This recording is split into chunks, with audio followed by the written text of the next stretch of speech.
Praise the Lord.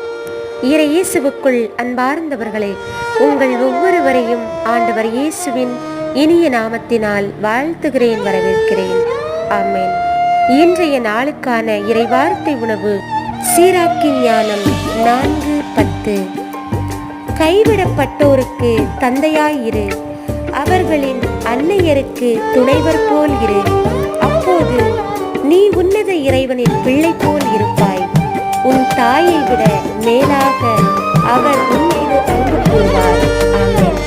இயேசுவின் அன்பானவர்களே, இன்றைக்கான இறைவார்த்தையின் மூலம் ஆண்டவர் நமக்கு கற்றுத் தருபவை, உன்னத இறைவனின் பிள்ளை போல் இருக்க வேண்டும் என்று நாம் விரும்புகிறோம் என்றால் கைவிடப்பட்டவர்களுக்கு தந்தையாய் இருக்க வேண்டும் என்று கற்றுத் தருகின்றார். அப்போது ஆண்டவர் தருகின்ற ஆசீர்வாதம் தாயை விட மேலாக அன்பு செய்வார் என்று வாக்குத்தத்தத்தை பெற்றுக் கொண்டவர்களாக வாழ்